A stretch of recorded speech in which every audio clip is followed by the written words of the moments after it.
Yes, people. How we all doing? Welcome back to another stream. I hope you all had a very good weekend.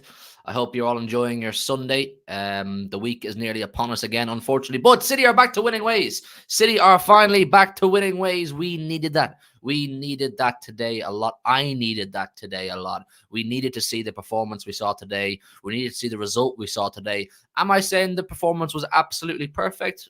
No, I'm not.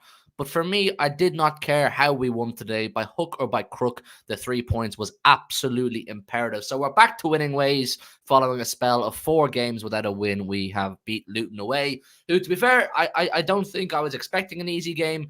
It wasn't an easy game. They're a decent team, particularly in Kenilworth Road, Luton. You know, we saw the game they gave to Arsenal. We saw the game they gave to Liverpool. They took a draw off Liverpool. They could easily have done that today at certain times. At halftime, I was looking like that. But we're going to get into it all. I'm just buzzing to be back on the winning side of things. House rules, though. First, please smash a like on the stream. It massively helps.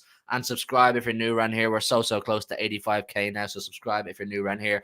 No angry rants. No angry rants today. I don't need to be angry. I don't need to throw my toys out of the pram. But I've got Joe. Joe, it's a decent day at the office. It's a decent day at the office. We really needed that. Plenty of players to talk about, plenty of performances to talk about, and what this means for us, over the next month. But I suppose, in short, how did you assess today's game?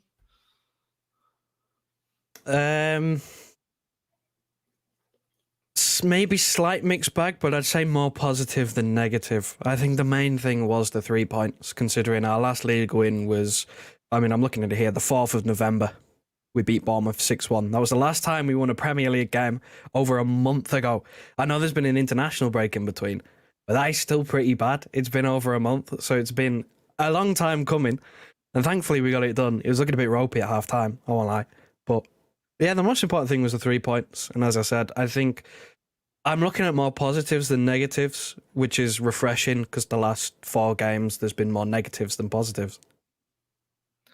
Today, for me, like I kind of said, it was by hook or by crook. It was must win. It was must win. You know what I mean? If we hadn't won today and we'd gone 5 games without a win, I mean, I wouldn't be saying the league's over, but I'd be saying, fuck me, we're making it hard for ourselves. We're making this really unnecessarily difficult for ourselves through our own fault. And at halftime, you know what I mean? In the first half, I thought we played okay. We actually played okay. We created a few chances, and the front 3 pressed really well. And we're going to talk about the front 3. They pressed really well. There was more control in the midfield, and we're 60 seconds or whatever it was away from halftime, and we get the sucker punch of a goal from Luton.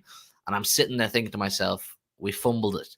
It just felt like it's going to be like it has been for the last 4 games. We're going to drop points here somehow.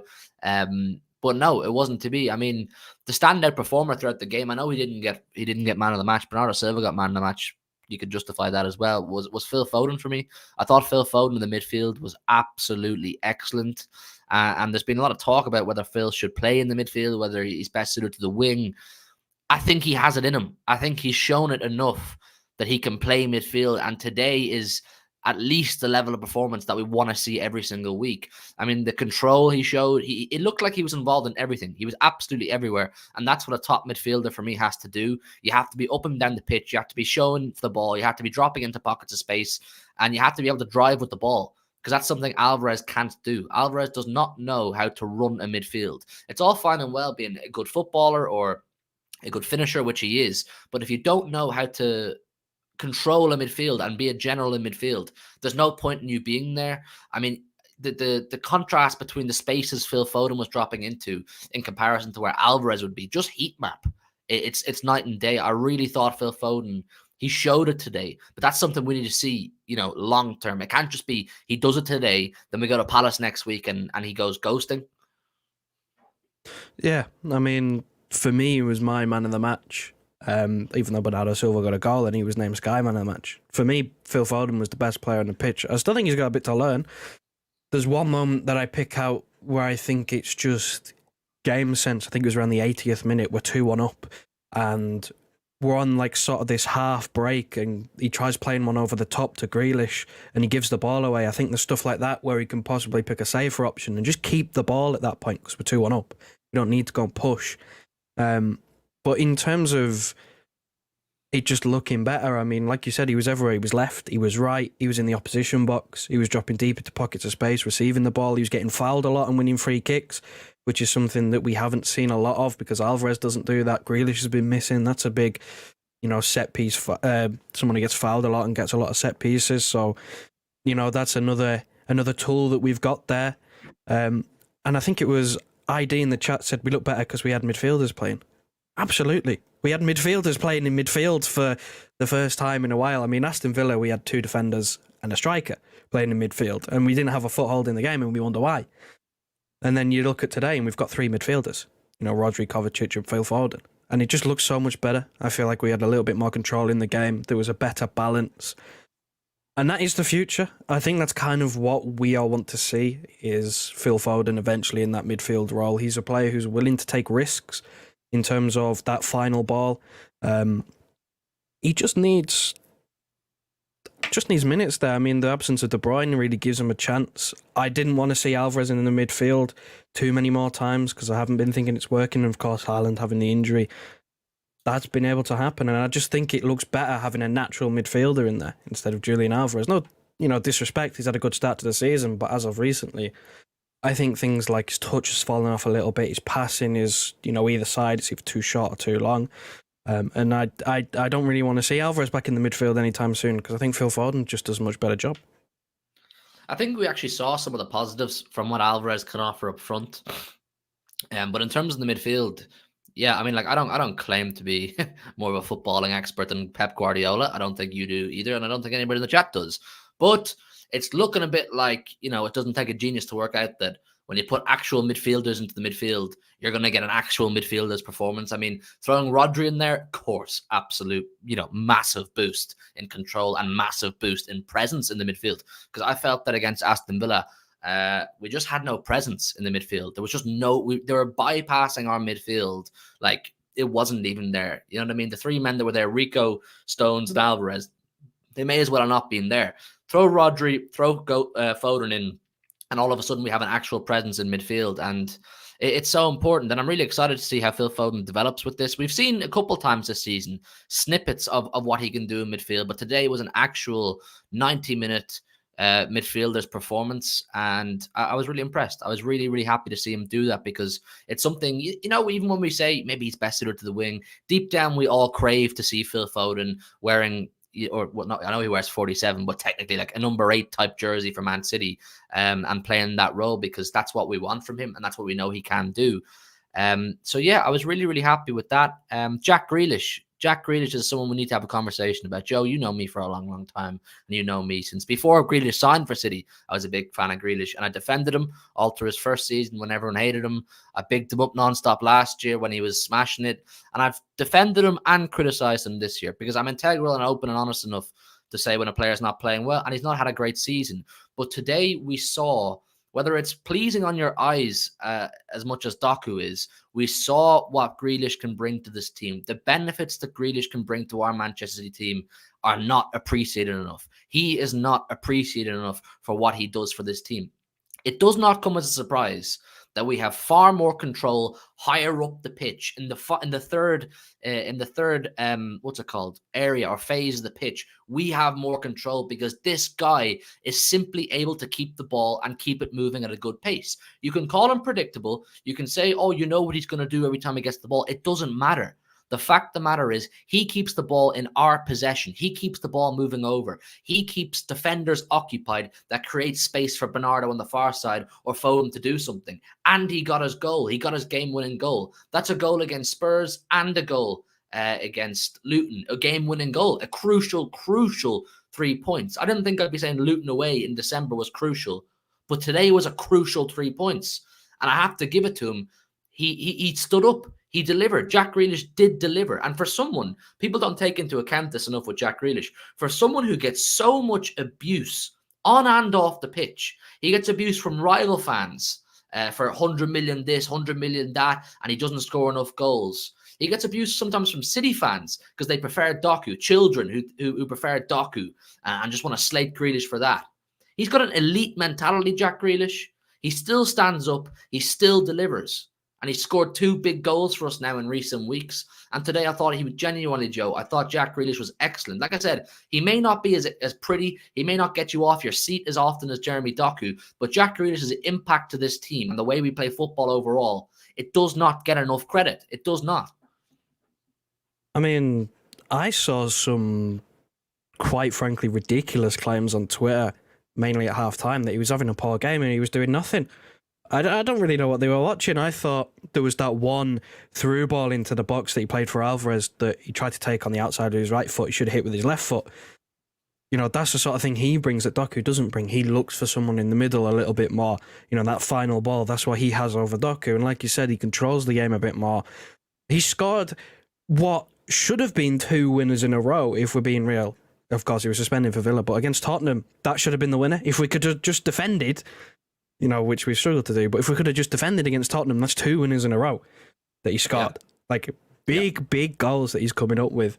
And I think a lot of people, due to his slow start to the season, have almost forgotten how important he actually is, because they've seen Doku and they just get excited and they get giddy. Like you said, children, they get giddy looking at him and going, oh my God, he's fast, he runs at people, you know, he gets you off your seat. But, you know, you're going to be patient with someone like Doku because he has been a bit inconsistent. And you say you've praised him and criticised him. I almost feel a little bit sorry for Grealish for the start to the season he's had, because he's had horrible luck with injuries. For a guy who rarely ever misses a game, he's had terrible luck with injuries. I think he had a bruise that kept him out for like 3 weeks or something, which is awful. Like, that's unheard of. So I sympathise for him a little bit with the fact that, you know, he's had these injuries that he's never really had, at least at his time at the club.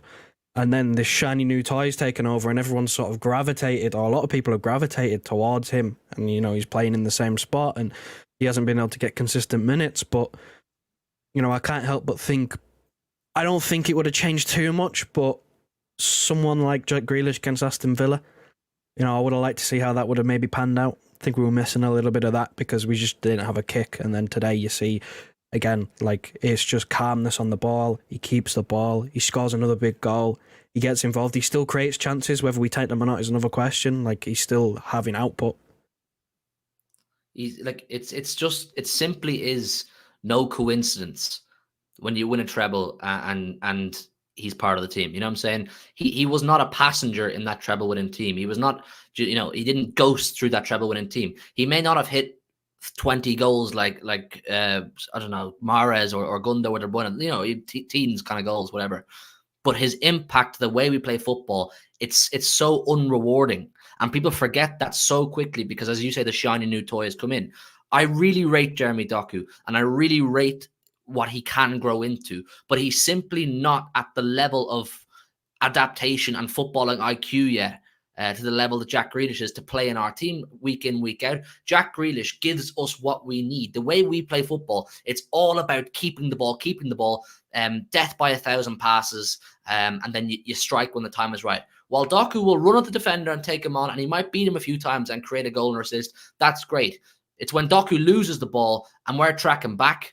It's when Doku loses the ball and your defense are under pressure because they're all pushed high up the pitch, or your midfield are all pushed high up the pitch at a time where they're not expecting to lose possession, because Jack Grealish probably doesn't lose possession in that situation. It's an unrewarding, ugly role that Jack Grealish does, and he simply doesn't get enough praise. It's only when he's not in the team you kind of go, what are we missing here? Control. Who's the best controller in this team? Jack Grealish is well up that list. Well up that list. He might not get the same amount of goals as, I don't know, Salah or Luis Diaz, but his control and his presence on the pitch for me is equally as important in the context of the style of football that we want to play. The brand of football Pep wants to play. Jack Grealish is so much more important than he gets given credit for. So I think I've said all this a million times, but I'm highlighting it today because I'm actually so happy for Jack Grealish to get the winning goal. I'm so happy that Jack Grealish gets somewhat of the headlines. I'm so happy Jack Grealish gets some flowers, because there's so many games we'll win 4 and 5-0, he won't score, but his presence and his control of the ball helped us massively. So big up Jack Grealish, man. Really happy for him. Really happy for him. Over 100 in the building. I know it's a 9 o'clock stream. I usually do this straight after the game, but Tottenham are playing Newcastle, and I assume most of you want to watch that, so I'm doing this now. Please hit a like. It's right below me and Joe. It's free to do, and subscribe if you're new around here. Now, the next player I want to talk about, Joe, is a slightly more negative connotation. And I think it's time we opened up a discussion about Kyle Walker. I don't know what he has over Pep Guardiola. I don't know. I don't know what Pep promised him. I don't know what the situation is. He should not be starting right now. He should not be He doesn't look competent right now. He's giving away possession at times that he wouldn't have done last season, the season before. Even his defensive positioning isn't as good as it's been before. I don't feel comfortable at the same level of comfort I used to feel with Kyle Walker at right back. I want to see John Stones go back to right back and do the flat four centre halves. I thought even Vardiol lifted it massively today. I thought he was much improved today on what he's been in recent weeks. And I was hoping that an overall team performance improving would have meant Walker would have improved as well. But he looked like somewhat of a weak link to me today, Joe. I don't know what you thought. I mean, do we remember that shot where it comes to him on the edge of the box and he always puts it out the stadium? What did he do? Like, brother, you should not be up there. I know Pep's probably telling him to go up there. That's why he's up there, no doubt. But he should not be up there. It doesn't take a genius to work out. Kyle Walker should not be in the final third of the pitch. He can't cross the ball very well. He can't finish. He's not a goal scorer. He's not a Trent. He should not be up there, Joe. I mean, he's trying his best to play like one, but he is failing miserably. I mean, it makes us so lopsided when we have a back four and we have one of our back four, like we have this flat back three, and then the other member of the back four is playing right wing. He's all the way up the other end of the pitch, and then it creates a problem for whoever we've got on that right hand side is having to tuck in and then also kind of be a normal winger as well at the same time, trying to have a little bit of support so they don't know what they're doing. And like you said, he doesn't have an attacking bone in his body. He can't cross, he can't shoot. You know, his version of crossing is just firing it across the box as hard as he can and hoping it takes some sort of deflection from anybody in that area, whether it's an own goal or someone getting a toe on the end of it or their thigh or whatever. You know, that's his version of crossing. There's no accuracy. It's just hit and hope. Hit as hard as you can. So do you know what he is? When he crosses it, he embodies the fuck it, Haaland's in there somewhere mentality. There's no method to it. No thought process to it. It's just there's a 6'5" Norwegian in there, so I'm going to lump it in and hope he gets in the end of it, which unfortunately isn't good enough for the way we play football. It's not calculated enough for the way we want to play football. It's a waste of possession, and it's a waste of positioning too, because when he bombs up the pitch, there's a massive gap behind him, and we get exposed regularly on counterattacks. Leon Bailey does it. Son does it season in, season out. You know what I'm saying? Rashford's done it. You know, these players with pace, they break quickly. If Kyle Walker is caught lacking up high up the pitch, he doesn't actually need to be there, particularly when Bernardo's playing right wing, because Bernardo's competent enough up there on his own. Bernardo can press, Bernardo can keep the ball, and Bernardo can make things happen. Kyle Walker, mate, you don't need to be up there. I personally love Kyle Walker. He's up there as a potential legend of the club for how long he's been here, how long he's given us service and what he's won. But in terms of what we need right now, Kyle Walker is not it. I think he needs to be dropped. I want to see Stones, Diaz, Ake, Vardiol. That's what I want to see right now. Yeah. That'd be my back four as well. I don't know how he's gone from onlooker on the bench brought out for these special Champions League nights when you've got Vinicius to club captain undroppable. I don't know how that's happened over the space of like a couple of months in that summer break at the end of last season. He didn't start the Champions League final. Apparently he's not club captain. I've heard through the grapevine that Kevin De Bruyne is club captain, but it won't be announced or cemented until he's back. Right, well that makes a little bit more sense, but still, he's gone from not starting the Champions League final because he doesn't suit the system because he's just a defender. He's a defensive fullback. He's not progressive enough in his passing, and he's not attacking enough to fly down the wing. He doesn't really have that much of a space. He's useful for when you play against the Real Madrid, you got a Vinicius. When you play against the PSG, you got an Mbappe. That's about it.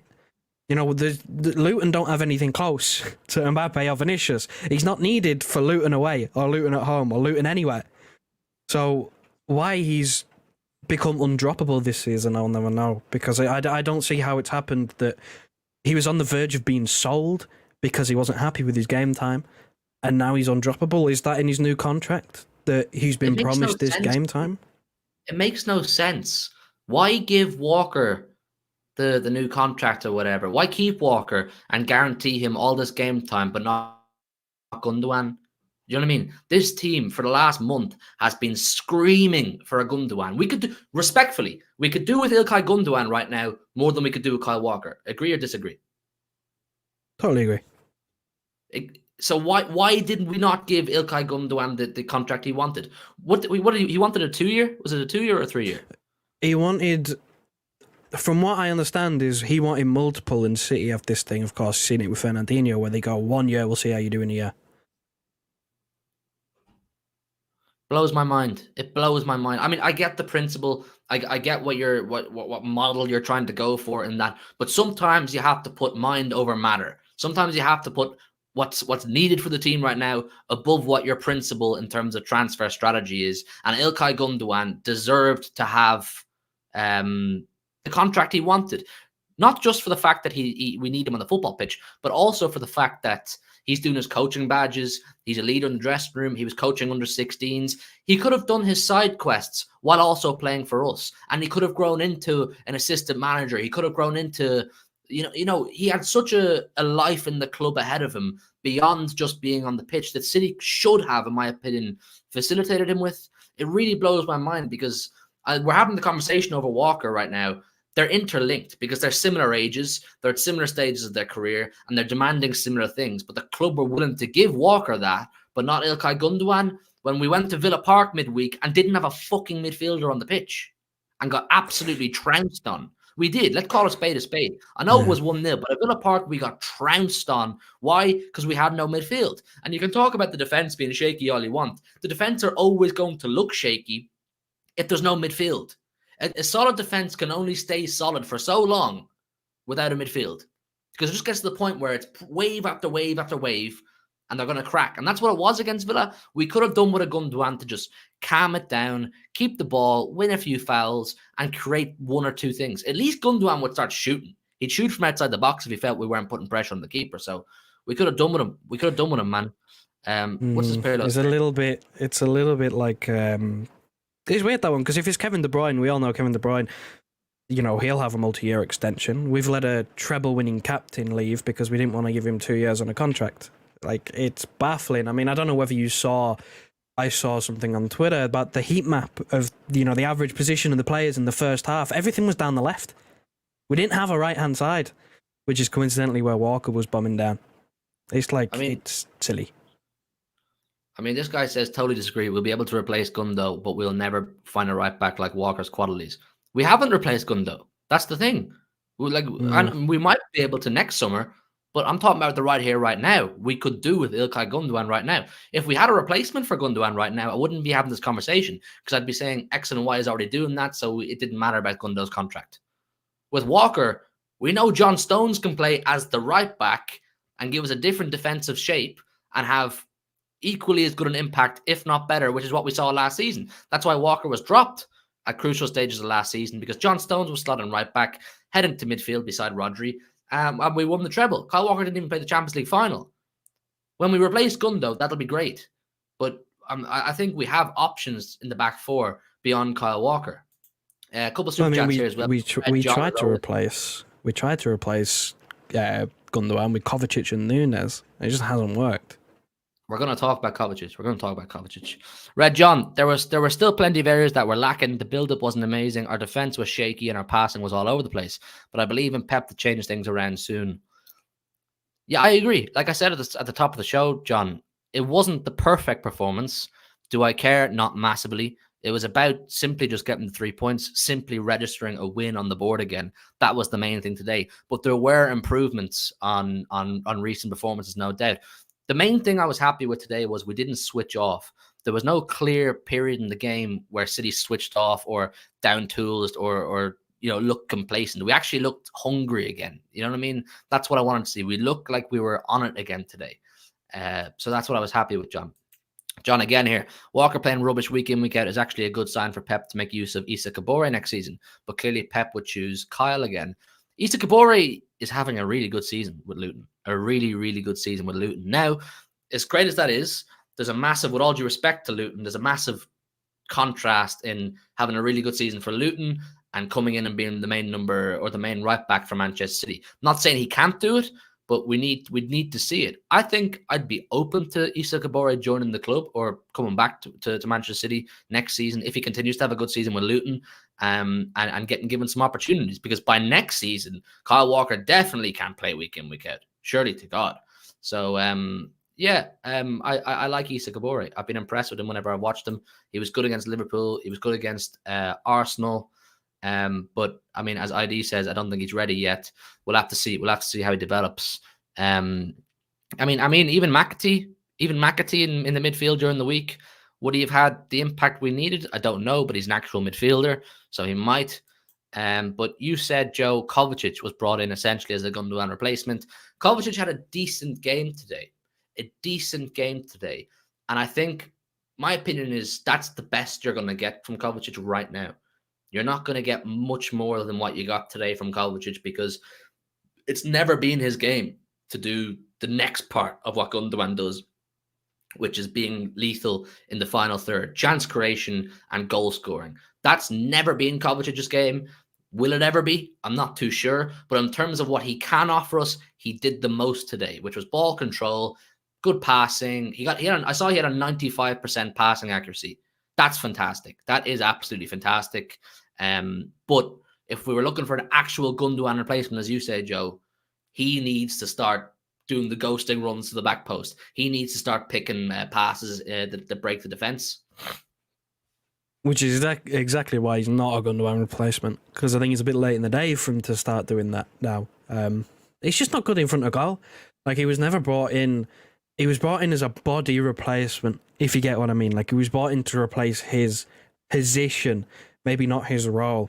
I was never expecting. Like, I genuinely don't know if Kovacic will score for us. I'm genuinely questioning whether he'll ever get a goal, because, like, let's be real, his goal record at Chelsea, not great, not fantastic.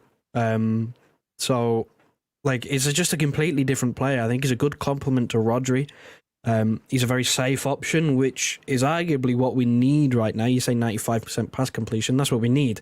If you just look at Villa, the amount of passes we played back to Villa was unbelievable. It was so bad, the amount of through balls we were playing to Villa. Someone like Kovacic sitting in the 95% pass completion, just, even if he's knocking it side to side, just keeping the ball. Like, it's just useful. It's just useful to have. It might seem safe. It might seem potentially negative, but sometimes you need that, especially when you're not playing well. Sometimes you need a guy in there in the middle who's just going to keep it ticking. Maybe eventually he will get to a stage where he can chip in with a few goals. I think the main contribution that I think we were looking for was, playing those final third passes into someone like Haaland. I think that's something that he can do. When he builds that connection and gets a few more minutes, if he was to, get on a run and Haaland comes back. We've seen it a couple of times in glimpses where he's tried to play that last through ball to Haaland. That is something that I believe he has in his locker. I don't think he has the goals, though, which is, again, we haven't replaced Gundogan, because Gundogan would get you 10 to 15 goals a season. Well, like, I don't even mean this as like a stray or a diss at Kovacic, but he's literally half the player that Gundogan is. When I say that, I mean in terms of attributes. He'll probably do the same passing accuracy as Gundogan. He'll probably do the same defensive side of thing as Gundogan. But the half he's missing is the output in terms of G&A and just general threat in the final third. And Barlotelli says here, Kova and Paqueta would have been a great pair of signings. I said when Gundogan left, you're probably going to need two players to replace him simply because of his overall package, Gundogan. Kova would have been the lower half, the defensive side of things, the keeping it moving, the ball retention side of things. That's great. Paqueta would have been the danger man, the creator, hopefully chipping with goals. I think when Paqueta signs for City, he'll actually score quite a few goals for us, because he has an eye for goal. He likes to get involved in the attacking side of things. He likes to get involved in the box. So you put both those two players together, in my opinion, you get what Gundogan was. But Paqueta should get better, even when he signs for Man City, or when he signs for Man City. But listen, I like Kovacic, but he's not Gundogan. He's not Gundogan, basically. But I was happy with him today. I was happy with his overall contribution today, because what we were missing against Villa was, as we all know, said it a million times, was control, any control. And Kovacic, to be fair to him, did come in today and offer some control. So, look, it is what it is. Let Nunes cook. He was good in Portugal. He'll become good. Nunes, just sit on him. Wait. You know what I mean? Wait and see what happens with Nunes. Pep rates him very highly. Apparently, he's smashing it in training. We'll see. He's a developing one. He's a slow burner. I think we've had a lot of slow burners over the years that have turned out amazing. So hopefully Matheus Nunes is no different. So we'll have to see. But yeah, I mean, we go on to Belgrade now midweek. It's a free hit. You know what I mean? It means absolutely nothing. I don't want to see anybody important playing. Haaland, of course, is injured, so he won't feature. But do we have the rotation space to play these kind of players? Like Calvin Phillips, I would like to think will get a full 90 minutes, and it doesn't matter how he plays. Sergio Gomez, maybe Oscar Bob. Who else is there? Throw a Kanji back in there. I mean, it's just rest, I suppose, now, Joe. Yeah, I mean, I was hoping that we'd maybe get an opportunity to see a couple of things, maybe some experiments. I think I said on a panel show a few weeks ago that maybe try Nunes in the Rodri role in that number 6 may be an option, because that could be a future thing if Phillips going to go in January. You know, can Nunes, save us having to go and find a replacement by playing there? But I imagine Phillips will play anyway, because again, like you said, we don't have the options. We just don't have the options to be able to rotate 11 players and play people who don't play. So I mean, it'd be typical. He'll drop Walker for this one, won't he? He won't play Walker for this one because he's played every other game, and he'll be straight back in for Palace. But I'm kind of excited in a weird way, because I mean, we haven't seen Sergio Gomez since he got injured. We haven't seen too much of Oscar Bob. I'm expecting him to play. Someone like Phillips, probably the last time we'll ever see him. And I kind of want to see, like you said, we're just going to have to sit on Nunes. I want to see him get 90 minutes. I want to see him get an opportunity. Yeah, I mean, I don't actually know what position Nunes is. I'm not sure what the plan is for Nunes going forward, but I'm happy to see him. I'm happy to see him have a go wherever and see what he's best at. Let him find his feet. I mean, he's still at 24, I think, so he's relatively young. He's still got time, and under Pep, you'd like to think he'll get better too. So look, it is what it is. Maybe Rico, give him some time as well against Belgrade. And then we must win against Palace next weekend. That's another absolutely must win. It's in the Etihad. It's our last game before the Club World Cup. I'd like to see a big performance at home before the lads go to Saudi. Because by the time we get back from Saudi, there's two things to look at. I think we're 2 games behind everybody else. I think I'm right in saying that. We're 2 games behind everybody else because we're missing 2 game weeks. So we don't want to give ourselves any more work than we've already done. But, a win against Palace and then go out to Saudi and win the Club World Cup would give the club a massive boost. It would give the team a massive boost. And then at that point, we're into January. And January for me, chat, it's make or break. January for me is make or break for the season. We need good business in January. We need solid incomings in January that are going to give us squad depth. Because as of right now, the squad depth is a piss take. There's no squad depth. When you have Scott Carson on the bench, listed as an actual substitute, the squad depth's not there. We should not be having 2 goalkeepers. Then you have Oscar Bob, you've got Rico, you got Sergio Gomez, you got Calvin Phillips. That can't run. That can't run. Rico and Oscar Bob are 2 young lads who are making their way in the game. You can't look at them 2 right now and say, you now have to change the game for us. You now have to be the new Mahrez or the new Bernardo or whoever's going to come off the bench. Last season, we need business. Bring forward some of next summer's transfer targets and pay a bit extra and get them in.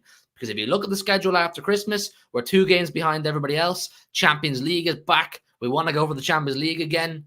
We're not top of the league. We're not running away with this league right now. We need depth. We can't rely on the fact that there might not be any more injuries or suspensions. I mean, Rodri, in my opinion, is going to get another suspension this season. He's only just back from one and he picked up another yellow card today. So we need depth. Yeah, it's not looking good, that Rodri one. I think, if I remember rightly as well, I think the second yellow card accumulation is 2 games, I think, which is just not fun, is it? But we need to do something in January. We need to do something. Whether it's 1 player, 2 players, we have to do something because we can't afford... We're going to be behind. We're going to be playing catch-up again, which is funny because you look back at the start of the season when Kyle Walker's going, why don't we run away with it again? That's gone well, hasn't it? Run away with it. We're playing catch-up again, but we have to sign someone because, I mean, we're struggling right now to fill out the bench. I mean, you say it there. We have 2 goalkeepers on the bench all the time. We've had times where we've had 2 goalkeepers on the bench and we still haven't filled it out. There's still been empty slots available. Like, that is the state of our squad. We can't even fill a bench with 2 goalkeepers. So we need bodies. I think the main one that everybody's looking for is a midfielder. Even though we signed 2 midfielders in the summer, we still need another one, because we can't have another game like Aston Villa where we have 0 midfielders. That can't happen again. No. I mean, like, look, Kevin De Bruyne coming back will be somewhat feeling like a new signing. As long as he has a quick impact, he's fit and he's fresh, he's ready to go, which I've no doubt he will be. It'll be huge for us. I'm not saying it's going to change everything, but it will be absolutely huge for us. But look, I'm looking at the bench today. You have Calvin Phillips. He's not a Man City player anymore, as far as I'm concerned. He'll probably play his last game for the club on Wednesday night. John Stones, yep, impact. Stefan Ortega, nope. Sergio Gomez, nope. Akanji, maybe. Nunez, maybe. Scott Carson, nope. Oscar Bob, he's young. You can't look at him and say, go out and do something special. Rico Lewis, likewise. So in terms of attacking options, you've Oscar Bob. So if one attacking player got injured today, Oscar Bob straight on. That's not me disrespecting Oscar Bob, because I think he's a world-class up-and-coming talent. He can be a world-class player, but he's too young. What is he, 18, 19? You can't say that about Oscar Bob. Did we say that about Phil Foden when he was 18, 19? No, we didn't. We said let him develop, let him grow, let Pep give him a plan, and let him become what he's meant to be. We need squad signings in January. Players who you can get off the bench and say, yeah, I'm confident they can give us something in this game. At least Bob and Sergi passed to Haaland. Sergio Gomez is done too. I almost put Sergio Gomez in the Calvin Phillips category. He's not good enough for Man City. He doesn't have a future at the club. Oscar Bob does, but like I said, you can't expect it from him. It's not fair to expect it from him. Foden was cooking PSG at 19. Yeah, but he wasn't playing. He wasn't like first name off the bench, and he wasn't first name in the team sheet either. Foden had a great progression. Foden had a fantastic, well thought out progression in terms of minutes on the pitch. Every season his minutes increased, his minutes improved, and he was looking better and better. You can't fast track that. That's something that you just have to give to time. But Hugh, and Doku and Kev comes back, we will have Doku, Alvarez, Nunez, Rico, Bob on the bench. I still think we need more. I can't lie. Right, listen, I'm going to wrap it up there. Actually, first of all, I'm going to do this. I'm going to put a link in the chat, people. This is to Joe's channel. Well, it's my personal channel, but it's where Joe is uploading multiple times a week. He's uploading City content there multiple times a week. Do go over, subscribe over there. Like his videos, watch those videos. He's trying to make his way in the game. You know what I mean? I was given a lot of help by a lot of great people on my way to get into City Extra and to get on the Big Six. So I'm trying to do the same for Joe. I'd appreciate it if you guys, the City community, could go over and show support to Another Blue. Joe, I think we'll leave it there. It's been a good day. There's not too much more to talk about. We'll have a panel show during the week. I'll see, does Joe want to come on to that? Big Steve tomorrow night, 6 p.m. Make sure you're there. And yeah, listen, hit the like on the way out. Subscribe if you're new, and we'll see you all very soon. In a bit, people.